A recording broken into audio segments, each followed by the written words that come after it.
تو ہے نہیں. سبحان اللہ. اب دیکھیے اصل میں راز یہ ہے کہ ترجمہ کرنے سے ان کے فاسد عقیدے کا جو شیش محل ہے وہ زمین دوز ہو رہا ہے. بے شک بے شک وہ ختم ہو جائے گا کیونکہ نبی کے معنی غیب داں، نبی کے معنی غیب کی خبریں بتانے والا ابھی کیسے لکھیں؟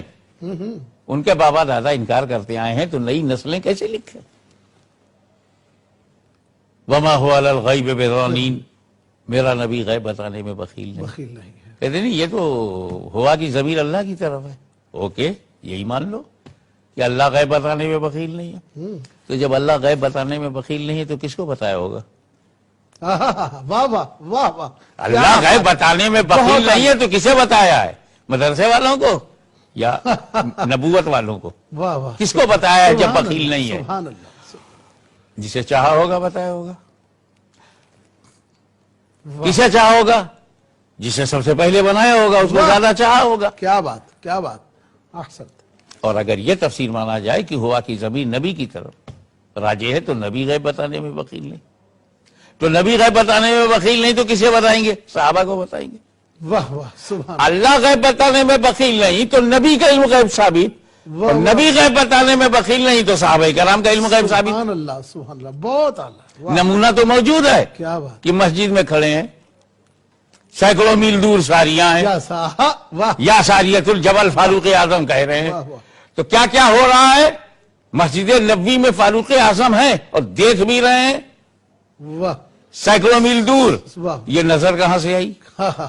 بول رہے ہیں وہ تو سمجھ میں آیا، لیکن آواز وہاں پہنچا رہے ہیں، یہ طاقت کہاں سے آئی؟ سبحان اللہ. تو علم بھی ہے فاروق اعظم کے بعد، تصرف بھی ہے. کیا بات. بہت. کیوں؟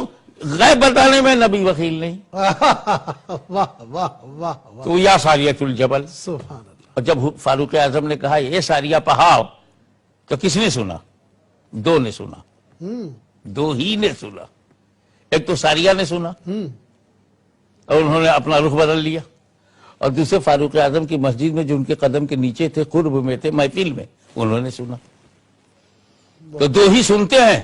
واہ واہ واہ. ایک جنہیں کہا جاتا ہے وہ سنتے ہیں، واہ. اور ایک جو ان کی محفل میں ہوتے ہیں وہ سنتے ہیں. سبحان یہ جو درمیان میں ہیں انہی کو پتہ نہیں چلتا کہ کون کیا رہا ہے. بہت اعلیٰ. ابھی ابو جہل ہی کو لے لیجیے، وہ بات آئی تھی معنی نبوت کو تو وہ بھی اچھی طرح جانتا تھا. بتاؤ میری مٹھی میں کیا ہے؟ نبی کریم نے فرمایا جو تیری مٹھی میں وہ بتائے میں کون ہوں. یہ تو بہت اچھی بات ہے. سوال آسان سا تھا، مٹھی میں کیا ہے؟ آپ کہہ دیتے کنکری ہے، میں چلا جاتا. لیکن یہ بتائے جو تیری مٹھی میں میں کون ہوں، یہ تو اور ٹپیکل بنا لیا سوال کو، کیا بات. گھما لیا رسول پاک نے. کیونکہ حضور یہ چاہتے تھے کہ ابھی تو علم غیب جاننا چاہتا ہے، لا اسی میں اپنا تصرف بھی دکھا دوں. کنکری مٹھی تیری ہوگی، کلمہ میرا پڑھے گی. واہ. وہی ہوا، کنکری نے کلمہ پڑھا. بے شک. اب ہمیں یہ بتائیے کہ رسول کے علم غیب پر شبہ کرنے والے مجھے جواب دیں کہ مٹھی میں بند کنکری کو کیسے معلوم کہ باہر رسول ہیں؟ کنکری میں نہ جان ہے، نہ علم ہے، نہ معرفت ہے. کنکری بند ہے مٹھی میں اور بتا رہی ہے کہ باہر رسول ہے، واہ واہ. سبحان اللہ. اور باہر رسول کو خبر نہ ہو کہ اندر کیا ہے. تو ان کو سید البشر کا کلمہ پڑھنے کے بجائے حجر کی پیروی کرنی چاہیے. کیا بات ہے. سبحان اللہ. اور میں نے دیکھا کہ صاحب کلمہ پڑھ دیا اس نے تو پھر مٹھی میں نہیں رہی.